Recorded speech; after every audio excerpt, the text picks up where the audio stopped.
The state of Connecticut is working to improve school bus safety. New legislation would require driver's license suspensions for motorists who repeatedly pass stopped school buses.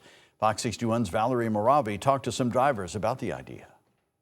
State lawmakers in the House and Senate passed the bill last month during the last legislative session. And as the state and local leaders wait for the governor to sign it, they met Wednesday, calling it necessary and overdue. These are young children that are getting off the bus expecting a safe passage to their house. They're not paying attention to cars. Cars are supposed to stop. That's what the stop sign's for, and people should adhere to it. The legislation was introduced in response to concerns from parents, bus drivers, and police about the number of drivers ignoring school bus stop signs and putting children at risk. Several Connecticut communities have already taken steps to crack down on illegal school bus passing. And Wednesday, state leaders joined school officials, transportation leaders, and law enforcement in Coventry to celebrate the bill's passage. The goal here, I think, is to change driver behavior.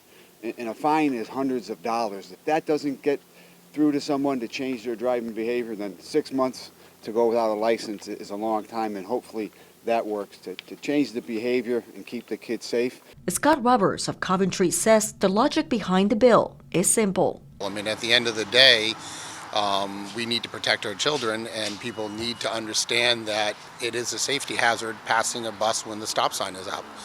Now, I'm sure there's other cases that could come into play, and it should probably have some sort of evaluation process. But if it's intentional and that driver goes by that school bus, they should lose their license, period. Renee Oswald of Stanford Springs says she supports the legislation. She says she's seen reckless drivers ignoring school bus stop signs and putting people at risk. You see his videos of everybody passing these buses and these kids almost getting hit, and actually kids getting hit, and then hearing locally people passing buses and, you know, almost hitting these kids with the red lights on. And I actually see it all the time. And I mean, obviously what's been done lately is not working. So I think it's needed to take a little further action. Well, other people say they feel uncomfortable with the severe penalties. Oswald says, I mean, don't pass the buses. The lights are on. It's not hard to see. Get off your phone and stop when the lights are flashing, and that's that. I mean, I don't feel attacked because I'm not driving through buses with their lights on.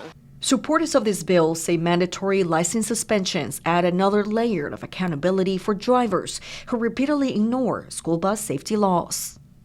Now, the governor says he's currently reviewing the bill before making any decisions in the upcoming days. If he signs it, the law will go into effect on October 1st. In Coventry, Valerie Moravi, Fox 61.